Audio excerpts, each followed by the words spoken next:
सुप्रभात बच्चों। आज हम लोग वर्ग नवम की पाठ्य पुस्तक स्पर्श में संकलित अरुण कमल की रचना नए इलाके में एवं खुशबू रचते हैं हाथ का सस्वर पठन करेंगे। साथ ही इसके भावार्थ को जानेंगे। तो बच्चों, आप सभी जानते हैं कि अरुण कमल हिंदी साहित्य के आधुनिक काल के कवि के रूप में विख्यात है। इनका जन्म 15 फरवरी 1954 को बिहार के रोहतास जिले के नासिरगंज में विख्यात लेखक अरुण कमल जी का जन्म हुआ। आजकल ये पटना विश्वविद्यालय में प्राध्यापक हैं। इन्हें अपनी काव्य रचनाओं के लिए साहित्य अकादमी पुरस्कार सहित कई अन्य पुरस्कारों से भी नवाजा गया है। इन्होंने कविता लेखन के अलावा कई पुस्तकों और रचनाओं का अनुवाद भी किया है।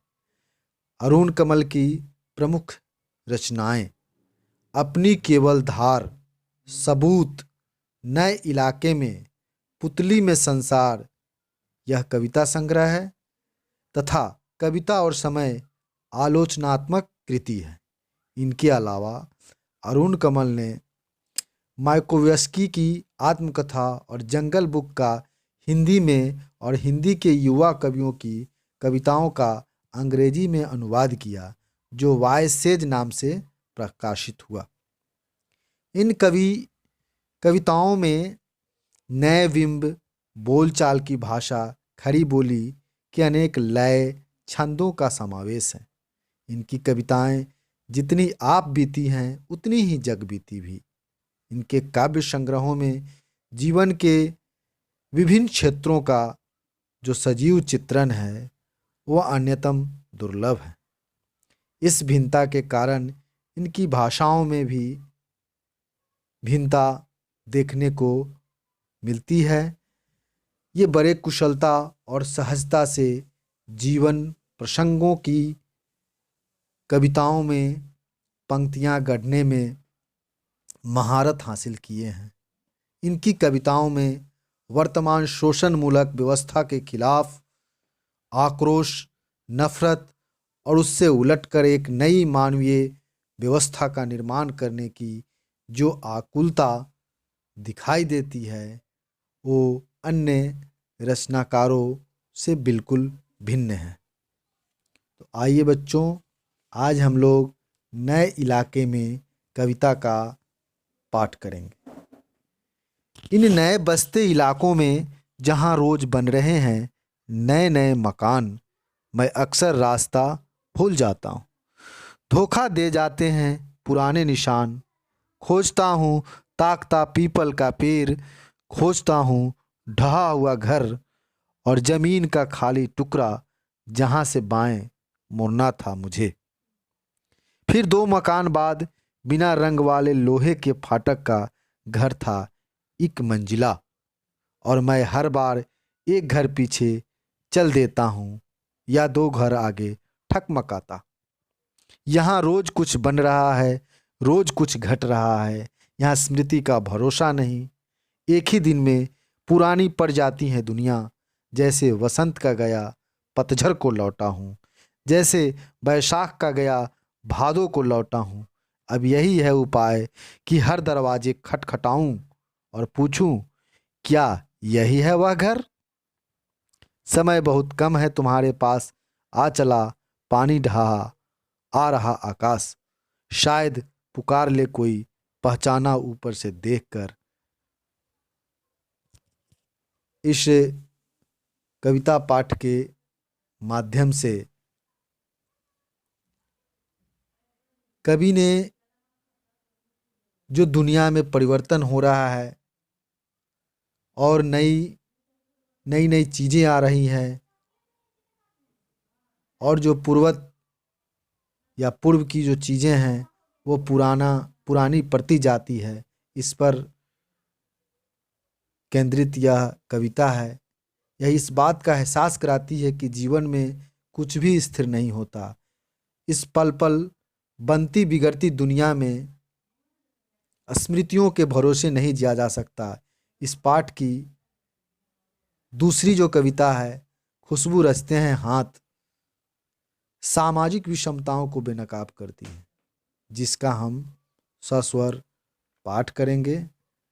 कई गलियों के बीच, कई नालों के पार, कूड़े करकट के ढेरों के बाद, बदबू से फटते जाते इस टोले के अंदर, खुशबू रचते हैं हाथ, खुशबू रचते हैं हाथ।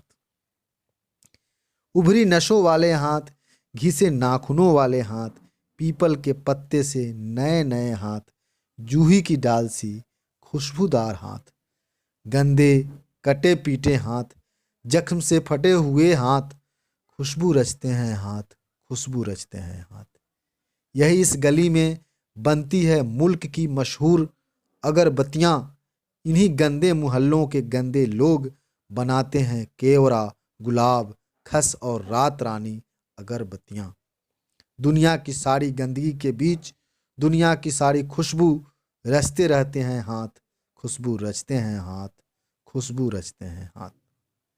इस दोनों कविता में कई जगह कठिन शब्द आए हैं, जैसे स्मृति का अर्थ होता है यादाश्त, वसंत, वसंत एक मास का नाम है, ऋतु है जिसमें पेड़ पौधों के पुष्पित पल्लवित होने की जो ऋतु है उसे हम वसंत कहते हैं। पतझड़ वह ऋतु जिसमें पेड़ों से पत्ते गिर जाते हैं। बैसाख भारतीय पंचांग के अनुसार गर्मी का एक महीना बैसाख है।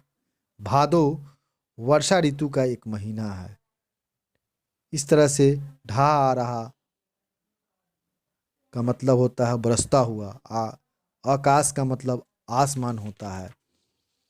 खुशबू रचते हैं हाथ में भी हम आएंगे तो बहुत सारे नए शब्द हैं जिसका अर्थ जानना सभी विद्यार्थियों के लिए आवश्यक है। जैसे बदबू आप सभी जानते हैं जिसका अर्थ होता है दुर्गंध। कूड़ा करकट मतलब रद्दी कचरा। टोला मतलब छोटी बस्तियों को हम टोला कहते हैं। इस प्रकार से कविता पूरे मनोयोग के साथ अरुण कमल ने जो विद्यार्थियों के सामने प्रस्तुत किया है, वास्तव में यह वर्तमान जो समय चल रहा है उसमें जो चीज़ें बड़ी तेज़ी से बदल रही है और पुरानी चीज़ें मिट रही हैं, आपकी पहचान जो मिट रही है, उस पर उन्होंने केंद्रित करते हुए इस कविता की रचना की है। जबकि दूसरी कविता की जो रचना है वह सामाजिक जो विषमताएं हैं उसको वह बेनकाब करते हैं और बताते हैं कि जो गंदे हाथ हैं, जो गंदी मलिन बस्तियों में जो जीवन यापन करते हैं, वह पूरी दुनिया में सुगंध बिखेरते हैं। उनकी जो बनाई गई अगरबत्तियां हैं शहर के, देश के नामी नामी तथा दूर दराज इलाकों में खुशबू बिखेरती है, सुगंध बिखेरती है।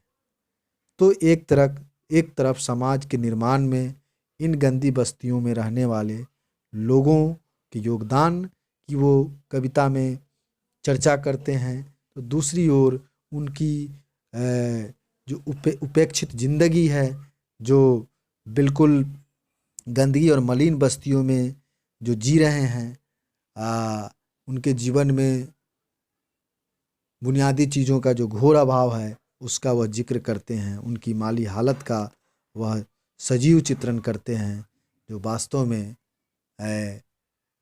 अन्य कविताओं में यह कम दृष्टिगोचर होता है। तो आइए बच्चों, हम सबसे पहले जानें हिंदी महीने के जो कुछ नाम हैं जो सभी को जानना जरूरी है।